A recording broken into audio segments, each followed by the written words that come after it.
Welcome back to the Perimeter Wellness Podcast. I'm your host, Chance Graves, joined by my wife, Ava. Hi, guys. Today we're going to talk about daily habits that improve your sleep and recovery. So as new parents, this is a really important topic for us because sleep's not as good as usual. No. And so we wanted to go through 6 different points here that can help improve your sleep. We do a lot of these and have seen massive improvements in our sleep, but some of these we could be better at. Like this first one, I know I personally am not as good at this one, but it's getting morning sunlight as well as midday sunlight and then trying to see the sunset. So this is something we've tried being consistent with in the past, but since having a baby, we haven't been as good with. When I wake up, I bring Cassian up to say hi to the sun. You usually do, yes, that's very true. And so typically we want to get out in the morning sunlight because it kind of helps program our circadian rhythm. Well, when you see morning sunlight, your eyes take that in, and then it sets like this internal clock to then release melatonin. Your circadian rhythm. 12 to 14 hours after seeing that morning sunlight. So then later that evening, you start to get sleepy, but that's because of the morning sunlight that you saw 12 to 14 hours prior. And the circadian rhythm is going to come up a bunch in this because it's a very important part of our sleep cycles and the sleep and wake pressures that control essentially our sleep schedule. And so morning sunlight is kind of the start of all of that. The morning sunlight also allows your body to start producing more cortisol, which cortisol is good. It's a stress hormone, but it's a good hormone too. When it's in balance and it's not too high or too low, it's good. And cortisol is what helps us like be alert and awake and ready for the day rather than like sleepy and groggy and all those other negative feelings. Essentially, like melatonin and cortisol like counteract each other a little bit. So like cortisol spikes in the morning, and that's what essentially helps us wake up. And then it should decrease throughout the day, and then melatonin will take over, and melatonin increases before bed, and then that's what kind of helps us fall asleep. And it's like a teeter-totter, because when one's high, the other one cannot be high. Yeah. So and so what we'll talk about, like you said, moving forward, the other things that we'll talk about will help keep your cortisol levels low during the nighttime, because if you have cortisol spikes during the night or towards like the evening, you won't start releasing melatonin, and so your body won't get the sleepy it's kind of hormone. like the wired but tired feeling where like your mind's racing but you can't sleep even though you're physically tired, and even if you're mentally tired, like your mind just can't stop. A lot of that's just an increase in cortisol when it should be decreasing. It's the same thing actually in the morning. If you have a hard time waking up, a lot of time your cortisol is probably too low, and that's making it so you're having a hard time waking up. And that's called adrenal fatigue, correct? Yeah, that's a part. Yeah, it's a type of it. Yeah, and so essentially like your adrenals, which is like your hormonal system, is like fatigued or it's weak. It's struggling to produce the correct hormones at the right times. And so your inability to produce cortisol in the morning makes it challenging to get up and be productive. And so typically people that struggle with this will also struggle with falling asleep because their cortisol peaks at the wrong time in the day when it should be peaking in the morning. So like the morning sunlight essentially is really important for regulating that circadian rhythm. I'd like to add, if you have glasses or contacts, when you get morning sunlight, you should get that without wearing your glasses or contacts, Yeah, just direct. to allow your eyes, like your naked eyes, to see that sunlight and take in those the red light and the UV rays and all the good things that the sun's providing at that hour. Which, in the morning, the sun is predominantly red light, which you've probably heard of red light therapies and how that's super beneficial and important. And so this is essentially those red light therapy tools are designed to mimic the sunlight there. So that morning sunlight is that red light. And so getting at in the morning, especially without any sort of sunglasses or anything like that, is really important. It's actually really good to get on your body as well because you're very unlikely to get a sunburn from the morning red light. It's actually good for babies to be out in the sun in the morning. Same for the evening. But moving through to the second point of this point here is the midday sunlight. That's also important because that's actually blue light. And so if you like work in a cubicle inside all day long and you're not seeing that sun, you're probably going to notice more crashes throughout the day, energy-wise, because your body's not getting the sunlight, the blue light from the sun. Well, the issue with like the blue light when you're like working inside at an office all day is that you're getting just the blue light, whereas when you're like it's not getting the right afternoon, intensity necessarily when either. you're getting the afternoon sun, it is more intense, it's brighter, but it's mixed with the whole spectrum of all the different wavelengths of light, and so your body's getting it in a nice balanced area. Baby's throwing up on her real quick. And so it's more in balance, and so it actually makes sense to your body versus getting just the isolated blue light from the screen. Yeah, which and even the blue light, like, so the blue light in the screen isn't near as intense as the sun. So like you look at the blue light on your screen and you're fine, but you can't stare at the sun. So essentially, like, that blue light during the day really sends that strong signal that, hey, it's daytime, wake up. And so when we have that daylight in the sun outside, we have the ability to have better energy, and again, it helps regulate that circadian rhythm because we're getting the sunlight at the right time. And then the third point of this is just seeing the sunset. Similarly to seeing the sunrise or seeing sun in the morning, it helps regulate that circadian rhythm because it's showing us, okay, now the day's winding down. We're seeing that sunset. Bed is coming soon. And at night, too, it's more of like those red lights versus the blue lights. Similar and to so the morning. red lights send your body signals to start shutting things down, start getting your cortisol to lower, get your And melatonin melatonin to production. rise, and so it really just kind of calms you down. It's the same kind of vibe as being by like a campfire at night. It's like those red calming lights, Which is or another like point a we'll salt talk about. lamp, or just softer lights. Yep. Point 2 here. Do you have anything else to say about point 1? I don't think so. Point 2 is daily exercise and activity. Obviously, as like a fitness and health podcast, that's a huge part of what we talk about. But daily exercise and activity promote physical and mental tiredness. So you're actually, it's almost like earning your sleep versus, go ahead. I was gonna say, I think with this too, we need people to understand that they don't need to overdo it either. Like, sometimes people hear this and then they think that they need to be exhausted by the time they go to bed, but you don't want to be drained. You just want to feel like, oh yeah, I need a good night's rest. You know what I mean? Like, it needs to be a good balance because people hear, oh, daily exercise, and they think they need to be in the gym an hour to 2 hours every day, like sweating, burning, like feeling pain. Like, that's just not what they need. They just need to be moving throughout the day. And walking is enough. Yep. For the most part, like on most days. I would say, yeah, for most Just days, staying just like, active. yeah, general activity, like getting good amount of steps in. Doing is chores, like, yeah. like playing with your kids, playing with your grandkids, going to the park, walking your dogs, like those kinds of activities. Obviously, we still promote like working out either 15 minutes a day every day or for an 90, hour 3 120 times minutes a week. Yeah. But like she said, you can really overdo this because, like, when you are generally active every day, it promotes the need to recover, so you need that sleep. Whereas if you're like sedentary all the time, which we've all been there, when you're really sedentary, you have a hard time falling asleep. So it promotes that need for deeper sleep, but you can really overdo that because you can actually promote the need for deeper sleep, but you go too far to the point where your body's cortisol signals are too high at the wrong time, which makes you, again, wired but tired. Or another thing too is that if you're overdoing it, you're recovering from what you just did. So like your muscles are recovering from the stress you just put them through, but then you don't have enough sleep or enough time to then recover and adapt and allow your muscles to grow stronger and bigger and more resilient. So you're just not destroying muscles, but ripping your muscles a little bit and then healing them rather than like ripping a little bit, healing, and then adapting. It's like getting a callus. So like, for example, typically you build up calluses on your palm from exercise. You typically get them right where like your finger meets your palm. And so the reason you build these is because, one, they rip. Sorry, we have the dogs barking in the background here. They rip from having to hold on to heavy weights. And so when those rip, we build a callus in its place. And the callus essentially acts like a protective barrier for the hand. And so when you get that rip, if you keep ripping that skin off, and not letting it repair itself, it won't get stronger, and it'll actually continue to get weaken and weaken. So it's the same thing with exercise. If you overdo it, you're never actually going to heal and recover. You're not going to get the positive benefits from it. You're just going to get the negative benefits from it. And so it's the same with the callus. Like, eventually hands will get stronger, tougher, more resilient if you allow it to get that point. But if you keep ripping it, and then it's never actually going to grow and adapt. It's just going to get weaker and weaker. Exactly. Another thing with the exercise and sleep, though, is you don't want to exercise heavily right before you go to bed. Exactly, you can go for like a nice walk. Yeah. Again, like you can do those low impact exercises. We don't want to get our heart rate up too high. But yeah, you don't want to go and kill yourself in the gym and then try to go right to bed afterwards because your cortisol levels are just going to be nice and high. Because again, cortisol isn't bad, but it's what makes you alert. It keeps you ready for the day. Sorry, dog's barking.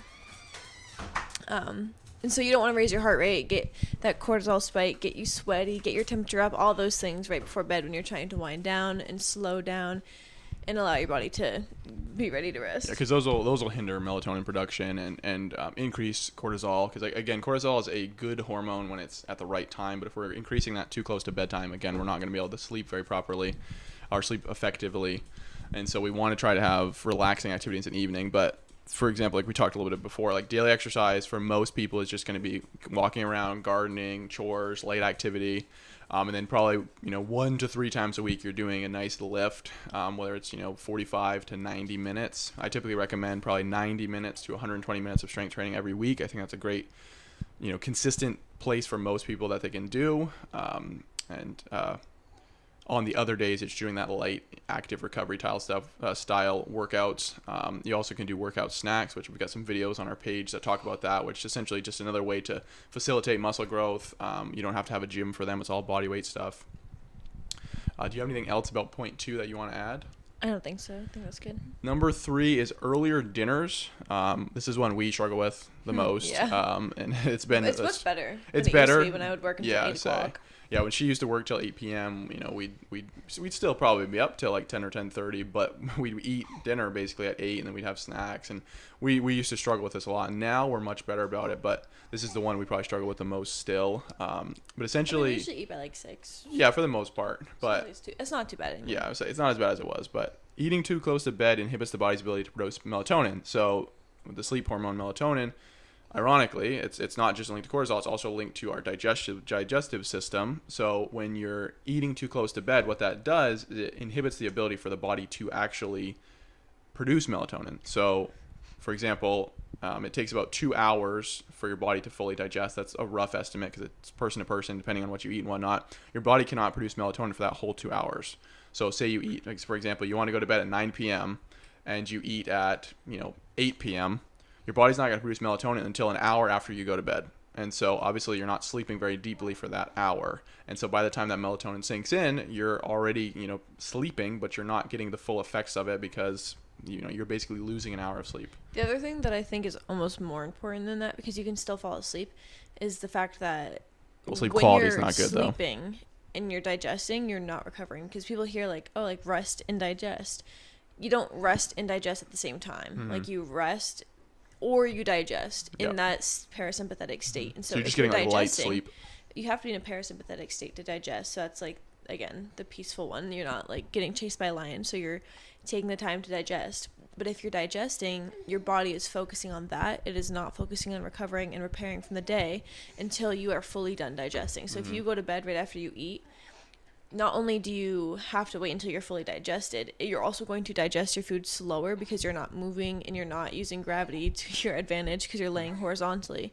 So you're going to take longer to digest, and that time that you're digesting, it really does not count towards your sleep. I mean, like technically it does, but it really doesn't. Not really, cause it's because not you're just digesting. Cycle. You're not sleeping. So well, like she you're said sleeping, too, but like you're not recovering. When you eat close to bed and you like lay horizontal, for example, like that's a big cause of indigestion at night. So like people that struggle with acid reflux or heartburn, anything like that, laying horizontal like that, if you think about it, like the body's not able to push that food with gravity as effectively as it would if you're standing or moving. And so that's one of the big things too, is if you eat too close to bed, you're going to more likely suffer from indigestion. Even if it's not noticeable symptoms like acid reflux, it's not digesting as well in your system. And so we recommend roughly eating 3+ hours before bed. So having a full 3 hours of no food in your body is best. 2 hours is fine, but 3+ hours you're going to notice better effects. And some people, if you struggle with digestive symptoms, aiming for 4+ hours or even as many as 6 hours before bed, you'll notice major improvements in your sleep and digestion.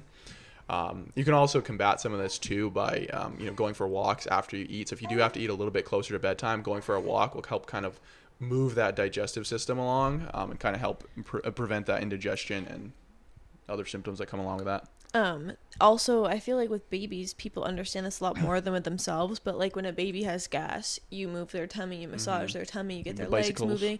Yeah, and that's what we do when we walk, and not only is it letting gravity do its work, but you're also kind of massaging your internal organs. You're moving things around by getting that blood flow through those muscles and contracting and relaxing the muscles. It's kind of massaging your intestines, and it's allowing your body to push the food through a little bit more effectively and smoothly. Yep. So all right, number 4, this is probably the one I have personally been the most consistent with for the last 3 years. Wait, let me guess.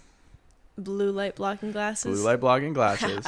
And so I also added in dim lights after sunset, which this is my favorite. Yeah, these go hand in hand. So almost exclusively use salt lamps, you know, with in night in general. incandescent light bulbs. Yeah, and then the bulbs we do use, we have one over our sink that we use sometimes at But night. I mean, the That's salt lamp too. and then the salt lamps are incandescent, but the one bulb we have over our sink that's not a salt lamp is an incandescent bulb as well.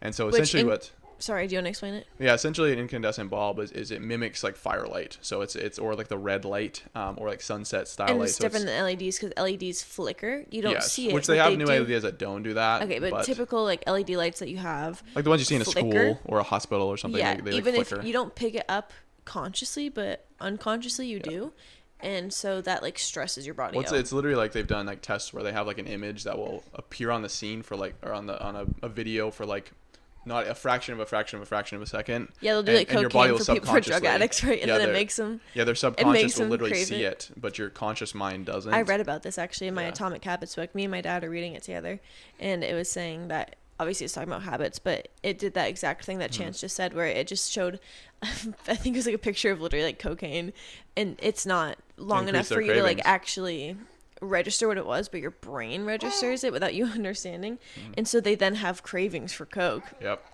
It's just crazy. Your brain picks up on a lot more things than it lets on. Yep. Exactly. And that's the thing is like it's all subconscious stuff. But we recently, well, Chance recently put our TV away right before we had the baby, and so we haven't had our TV for a while. But even when we did have our TV, if we're going to be on our screens or our blue lights or whatnot, we use, well, Chance uses. I use blue it light regardless if blocking we're watching TV or glasses. not. But yeah, he uses it all the time. I rarely don't.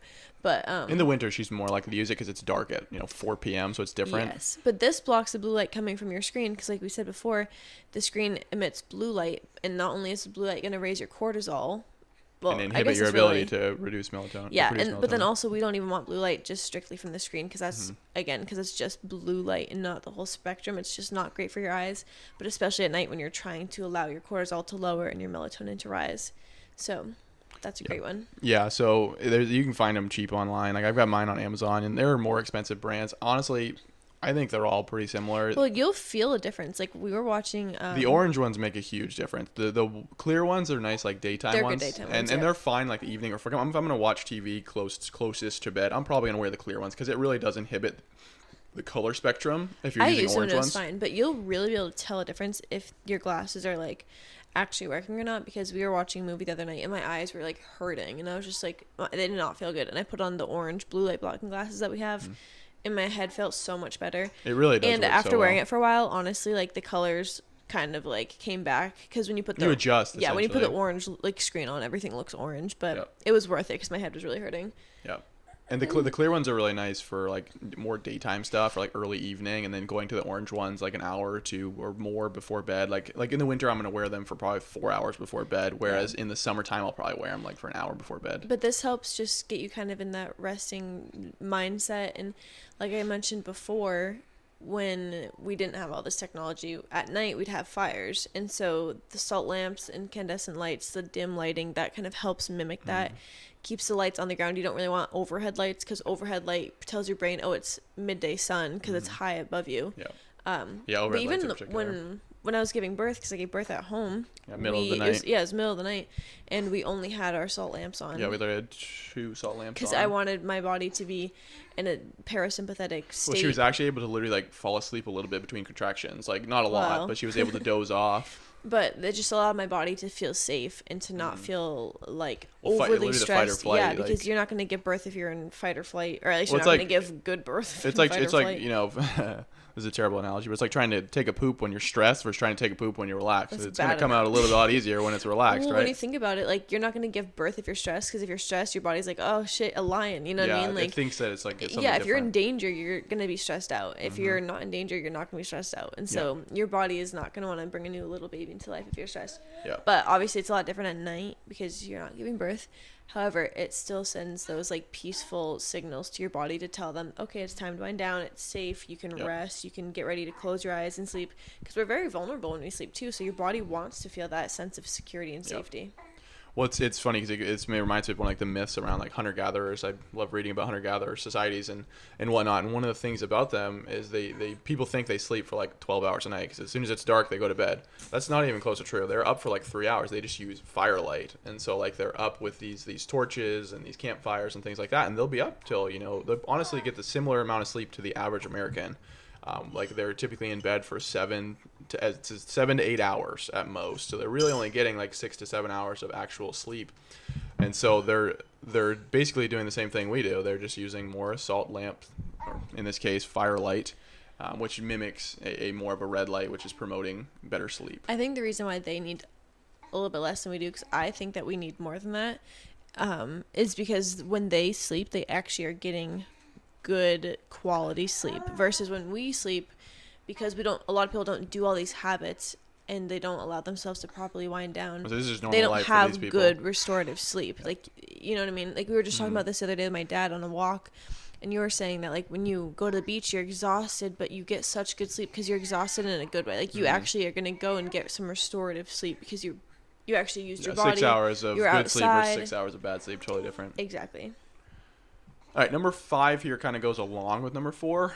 It's no electronics within an hour of bedtime. So even with the blue light blocking glasses, it's still recommended to not have electronics, because electronics aren't, obviously the blue light is a piece of the problem, but electronics in general are stimulating, so it can lead to the inability to fall asleep. So it's like you're physically tired, but your mind is racing. So if you're ever one of those people, like my dad's always like this, he has a pretty stressful job. He's a carpenter, and so for him, for example, he's got money on his mind, he's got jobs on his mind, employees, all of this stuff. So for him, he'll get that kind of wired but tired feeling. Well, part of the issue is he'll use his phone in bed.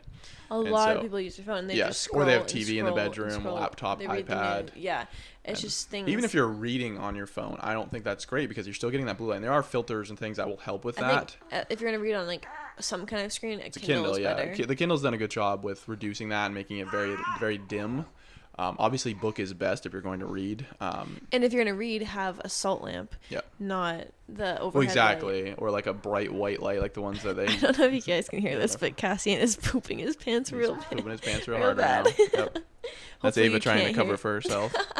I'm shitting myself. Yep. But this is Oh my one God, of we're those... allowed to swear? We're allowed to swear, yeah. Okay. I've learned this lesson many times myself. I would say because Do you Ava... remember when one time, it was way early in our relationship, and... You were like, I'm just gonna like look. I'm just gonna like scroll my phone, and, like read this thing. I'm like, Yeah, you I really was shouldn't. reading. And you're like, I'm going to. It's gonna be fine. I'm just reading. Yep. And I was like, I don't think you should. And you're like, I'm wearing my glasses. It's fine. And then that night you did not sleep good. Yeah, You're I slept really like, bad. And so essentially, like, it was just stimulating He only my did that mind. once. And yeah, so I've Learned. had to learn that a few times. But so like, if you're going to read, again, Kindle is better. Book is best. Obviously, a book can be challenging, and so especially with a baby, it's hard. Ava would have a really hard time reading a book with him in her arms. Kindle's so much better. And so the Kindle, like the little lightweight ones, are so nice. So here's some things you can do with an hour bedtime that works well. It's like reading, journaling, stretching, meditation, or prayer. Stretching is great because Stretching will calm your stretching. sympathetic Yeah, nervous say system. stretching calms your central nervous system, so it really gets you into that parasympathetic state. Yeah. So conversing with your partner is another great one. Honestly, this is one that we do if we're not going to watch TV or something, is we'll listen to podcasts. That's another great one. So technically there's electronics involved. But we're not looking at the But you're not screen. staring at the screen. We're just like listening to it in the background. And that's a great way to stimulate conversation as well. We'll pause and talk about things. And Take a shower, get ready for bed. I would say warm showers Intimacy or baths. with your partner. Yeah, intimacy with your partner is always one. I'm more of a morning person myself, but I have to compensate and do nighttime stuff. But the warm shower or bath is a great one Oh, I because wish it's we had a similar to bathtub. stretching, where it kind of promotes that parasympathetic state, and it really helps you relax. If we had a bathtub, we would take a bath together every single night. Oh, absolutely. And so our next house will have a bath. Unfortunately, only Cassian fits in the Yeah, bathtub that same. we have. The little plastic tub we got for Cassian is the only tub we have in the house. But so one of the funny things, speaking of baths and whatnot, is like you want to take a hot shower before bed, whereas you want to take a cold shower in the morning. Because if you take a hot shower in the morning, it actually promotes more of like a relaxation state, which is not what we really want. We actually want that relaxation at night, and we want more of that cortisol spike in the morning. So a cold shower spikes cortisol, which is like a caffeine style effect. And so I take cold showers in the morning, and I do take hot not. showers before bed. The other thing with the hot showers that I learned recently is that the hot shower actually promotes your body to start cooling itself down, because Yeah, at night you want to exactly. start That's- cooling yep. down. And so because you have a hot shower, like your body temperature is rising, so then your body will then try to cool itself down to get it back down to homeostasis. Yeah, we want our body to and so then when cool you go down. to bed, your body is still cooling itself. Which and helps then in the promote deeper morning, sleep. with a cold shower, then your body has to try to warm itself up. Yep. And that's what you want Which in the morning. helps energize. Yes. Yep. I think for people though that are chronically stressed, Yeah, should not not do yeah. cold showers. Well, women in general, I've read some recent studies on that. Women, because most of the studies around cold exposure and whatnot are on men. Women hormonally, the stress of things like cold showers affects them a lot more negatively than it would a man. And so I would say if you're going to do a cold shower, do a cool shower. Because a cold shower can be, for women, it can be too stressful. And maybe, you might be able to get to the point where you work yourself up to a cold shower, but I wouldn't go cold turkey to, straight taking cold showers. So doing like a cool shower would be better. yeah, because women's hormone cycles are a month cycle versus a man's cycle is a 24-hour cycle because they just have testosterone. Well, and hormonally, like high levels of stress like that affect them more negatively. Yeah, women are less resilient with stress. Well, one of the main right? reasons is women need to be more sensitive to stress. Yeah, they're more sensitive to stress because, of course, carrying babies, that's whatever you believe or whatnot, but like that's the main purpose of women is to carry a baby. Well, a woman will lose her fertility or her cycle a lot quicker than a man would lose his fertility. Yeah, so our fertility because if a woman accidentally gets pregnant, she has to carry that baby, nourish it, and then breastfeed it. So that's a very lot. Stressful, yeah. And she's not going to do that if there's a really stressful environment. Whereas a man, they just have to get someone pregnant. They don't have to carry the baby, make the baby, feed the baby, all that stuff. And Well, it's harder to spread a seed or it's easier to spread a seed than it is to carry one. Or to grow it. To grow one. And so women for us, are more sensitive, but for a good reason. I say women don't get pregnant in their 70s, but the Robert De Niro's of the world getting women pregnant in their 70s like that. That's possible. So our fertility lasts a lot longer for men, and so that's why we are more susceptible to, or more receptive to high levels of stress, whereas women are more susceptible to chronic issues or issues in general with stress. But the final point, number 6 here, is a consistent routine. This is one we're getting better with. This is probably the one that we actually struggle with the most, more than food. I wouldn't say now as much. I would say just because with Cassian, the routine is the same, but the timing of the routine is different. If that makes sense. I mean, for the most part, we're still trying to figure out his sleeping. But for the most part, we're within an hour and a half each direction. So for example, we try to get to bed by. We're trying to get to bed at, say, 9:30 to 10:30 most of the time. So, it's 80-20. You want a good moderation where every once in a while you might stay up a little bit later. That's not a big deal. You still have to have a life. But as a whole, trying to have a consistent routine. So, for example, early bedtimes promote better deep sleep and recovery. So, the whole night owl thing's kind of a myth. If you go the studies have shown that if you go camping, you literally will reset your circadian rhythm to be more of a natural circadian rhythm. You're not just going to be a night owl still. A part of the reason people have this night owl effect is because they typically are on screens later and they've just adapted to that schedule because our body's willing to adapt to anything. So our body's really good at that. They have those cortisol spikes where they really shouldn't. If you're it's literally their circadian they'll rhythm take them, shifted. camping like you said, and then because there's nothing to keep them up, they they go to bed when the sun goes down, or a couple hours after the sun goes down. Yeah, and they just literally will naturally go to a normal schedule, and so. And everyone knows when you go to bed early and wake up early, you feel better than when you go to bed late and wake up late. Well, or at least for the majority of people. If we were to lose power right now and have no electricity, no internet, no phone access or anything, it's essentially doing the same thing. Most people would literally do the same thing. They would fall into those habits of going to bed early, waking up early. And so we naturally want to be up when the sun's up, and we'll be up a little bit when the sun's not up, but for the most part, we're up when the sun's up. And so early bedtime, so trying to get to bed between 9 and 10 will promote deeper sleep than if you were to go to bed, 11 or later. I want to add something afterwards, so remind me. Okay, let me finish this one first. So consistency allows your circadian rhythm to regulate, which leads to an easier time getting in bed and out of bed. So again, our melatonin and cortisol cycles are more in sync with what they're normally and naturally supposed to be. So for example, most people do best going to bed around 9 to 10 and waking up around 5 to 6. That's that kind of 8-hour window. Obviously, there's some nuance to that. For example, some people will do better with 7. Some will do better with 9. I meant hours of sleep. Oh, I like waking up at 7. Yeah, so there's the chronotypes, which have some studies backing them up. For example, Ava's the bear. She likes to have a slow morning, doesn't want to be poked, doesn't want to be talked to, and so she typically goes to bed. I'm not mean in the morning. She's mean in the morning. Only if he talks. So you don't poke the bear. Whereas I'm naturally more of an early bird kind of person, which lately I've not done a good job with. But typically I am naturally I wake up and I'm ready to go for the day. And so that's if at we least get an once early you're bedtime. out of bed. Yeah, so once I get out of bed. I've struggled a little bit getting out of bed, but that's that's baby a big and life. for you and always. yeah, I would say. What? That's always been a big struggle for you. Yeah, so getting out of bed is always a struggle. I don't work mornings anymore, so I don't have to get out of bed early, and that's one of those things I just will linger. But the last point with this is essentially if we are not consistent with our routine, we're essentially jet lagging ourselves. So, for example, typically people stay up late on a Friday, Saturday night. They would sleep in both those days. So their schedule is shifted 2 to 3 hours or more.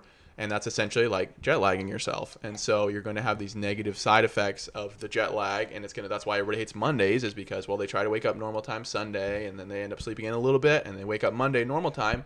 Well, Mondays suck when you have bad sleep.